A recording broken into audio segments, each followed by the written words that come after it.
Folita ndiyo beta kodi magazini mali filele ga bago bela jilma o bismillah ka kuna fono genaga baguruba ulu filele baguruba folla sa amita nga fintigla ko bingal walido kon tara ko lu segere mi kon kera yilimani ale kon nala amanda dula ko wala fugata se burkina ko fena kon fima ulu ka fintigla ko woni kulma fatigi damele ke do yi cinyana ga cinyana mi kon ale kala bubu yara ko sebe amanda do fena ko wala fugata se capitaine Ibrahima Traoré no ye Burkina ko nga France fanga manya mai aka sigili do kera sigili mi konna ay koni ya dadu jamana katiki gale koni nga kudola amanda do fenena ko wala bismillah kukuranga kuna fono koni ulukene ka inafanya fa bakuru bala chugo mina chinyana mi koni kera yilman ka ofino minkera karite meni utukalo klitan kilisamba fla ani mugannani o chinyana mi koni kera nege ka duru koni uwatiula ni kulumar fatigi damilike do koni uyuka bul ma fensi fla koni uyu kunda anga fintigila ka koni daga yoruba koni mimbe yilmani no be kai koni alere konnala ku kunda o ka wati mina uyu nyeshi ro folomma o kera anga fintigila ko wer daga yoro no ikang military uyu nyeshi worore ma folo wala sa chugumina ku besika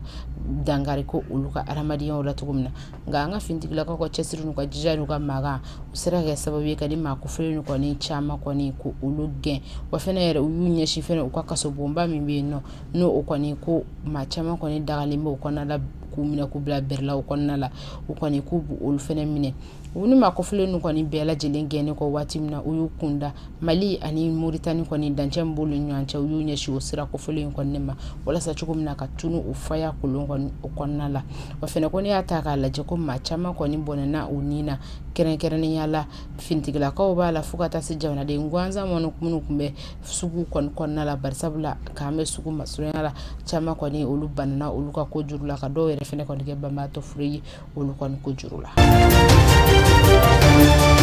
Nambore Hamidu Burkina ko fini nafanya fotugomina kulumar fatigi damiliki ko ni nga chinyana mi ko ni gera ulufa fela mi gera kata Burkina ko ni ali wuro dugu yan fa fesa mi ko ni gera sababu ya kulumar fatigi damiliki bishegi ni woro ko ni ulu bela jini kera bamba to free mi ko ni chinyana ko ni no kera utukalo kli woro fukata se utukalo kli tamasa ni ko ni ko besi na kulumar fatigi damiliki ko ni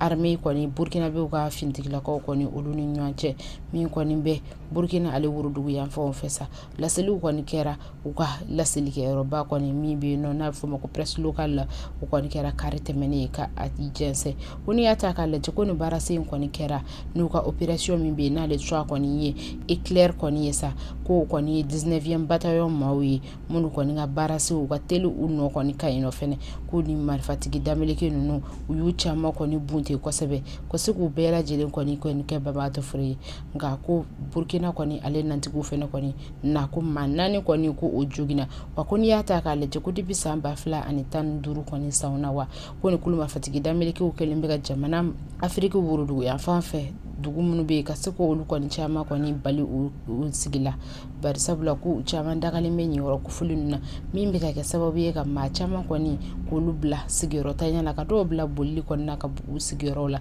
ga ka mana ke miede ko ulu jamana damaro munu be nyafe ku kelime kana udaga sigulu munu dala ku be ka barase loke o barase mina ke sababu ye ka ni man jugu nunu ko ni ku nyaka shika suku tachen ko bo jamana ni beka ka bela jembe lafiya ani nimisi wasa alikonna tugumna ka kunche ni Burkina ali jamana nyama ko ni sanu Ibrahim Traoré uka journée internationale mbina befuma ko édition 2024 journée internationale de la jeunesse no ukoni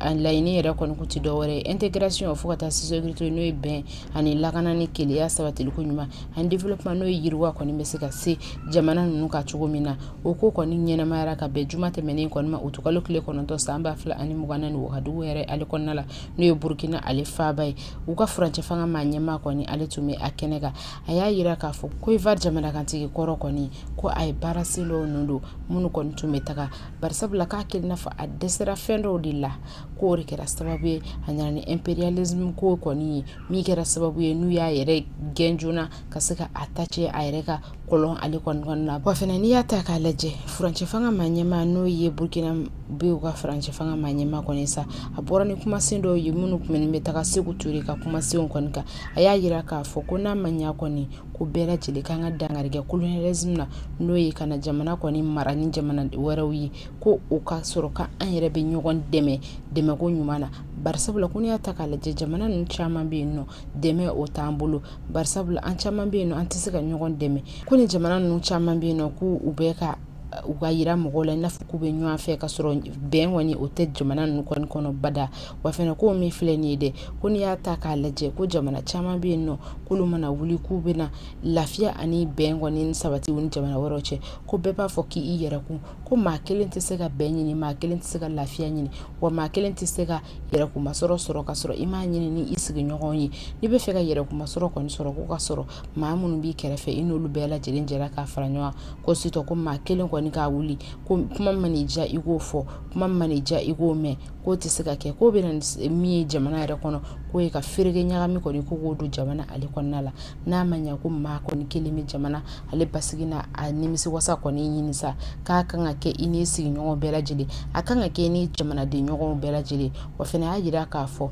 ko jamana kɔni k'a tɛ kɛ fosi ye ka an yɛrɛ kɔ k'an ka sɔn jamana in jɔli ma an ka sɔn baara ma an ka sɔn yiriwali ma ko an ka jamana in maa si tɛna jɔ an ye ko jamanaba saba minnu filɛ n'o ye AES n'u y'u bolo di ɲɔgɔn ma ko maa si tɛna jɔ n'an yɛrɛ tɛ k'an ka daga sunɔgɔ ani sumama yɛlɛma kɔni olu dabila walasa cogo min na ka wuli ka baara kɛ ka wuli k'an cɛsiri ka jija kɔni o kɛ o kɔni o kɛra ka kumasen ninnu kɔni ale labanw ye min kɔni na maa caman kɔni nimisi wasa sɔrɔ wa maa caman kɔni hakili ɲɛnamaw sɔrɔ a ko la mun y'a to ni maa caman miiriyɔrɔ kɔni o janyara u y'a yira k'a fɔ k'u bɛna a ka kumasen ninnu kɔni k'a ta ba la. Nin bɛ dansigi bi an ka kunnafoniw na an sera ka min fara ɲɔgɔn kan k'o yira an filɛlikɛbagaw la aw k'an bɛn waati wɛrɛ.